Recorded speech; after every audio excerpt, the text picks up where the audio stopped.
These awards honor living individuals who have made a difference in AISC's and the structural steel industry's success. I was very humbled when I was notified that I was to receive that. AISC has been a leader in the steel construction industry since the 1920s, and I've been associated with it since 1963 or 64.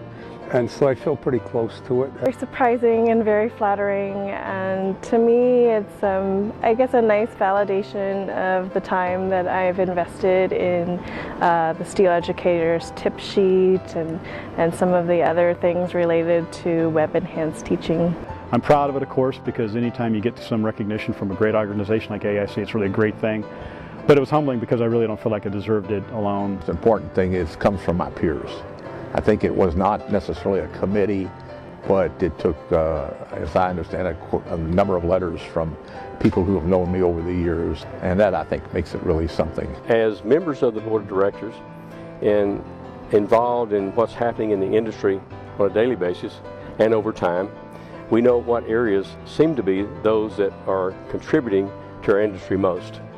And when someone has made a specific achievement and or contribution in an area we feel like is contributing to our industry, they rise to the top. I have two qualities I look for.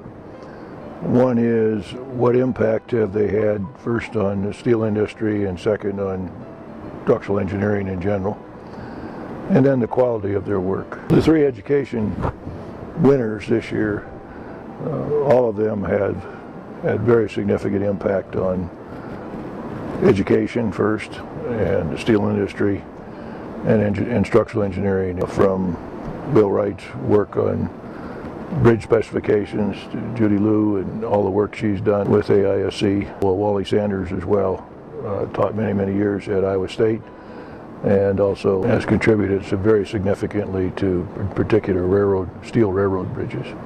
So it's a very impressive group. Well, when I first started, there were no women. The last class I taught was structural steel design class I taught was over half women. There were 45 students, 24 of them were women. So I think the whole change in the texture of who's in the class. I even, one point, kind of a funny one, I had a student named Serpronant. And I asked him, I said, we had another one recently, the same name. Was that his brother? And he said, no, Dr. Sanders, that was 25 years ago. It was my father.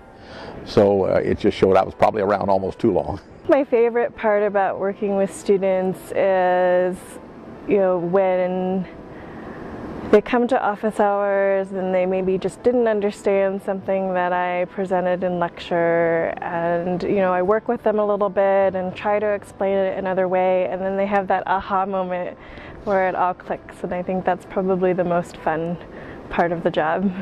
Our software is kind of complex, and so we require the users to come to our office for 2 or 3 days of training, and so we get exposed to well over 1,000, maybe 2,000 young engineers, so not so young, and that's been very gratifying to know them over the years, see their careers progress, and to think that we have taught them something and that they have contributed to our software by asking us good questions.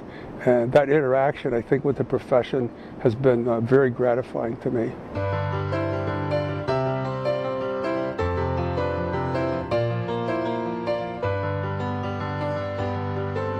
We do not give these awards out every year, because every year we may not have someone in that particular category that may have risen to a level of achievement that deserves the award. So thus the awards are special, and they're for a special purpose.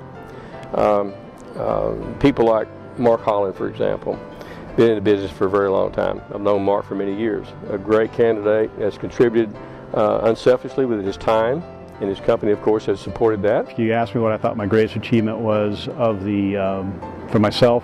It right now is probably the work that I'm doing with the manual committee. The thing I'd encourage anybody to do is to try and just start getting involved, to volunteer for the AIC and work on the manual committee and the spec committee and any other committee we have. It's not a duty, it's more of a privilege. The opportunities that AIC gives us to volunteer is really a privilege, and just take advantage of it and you'll grow from it.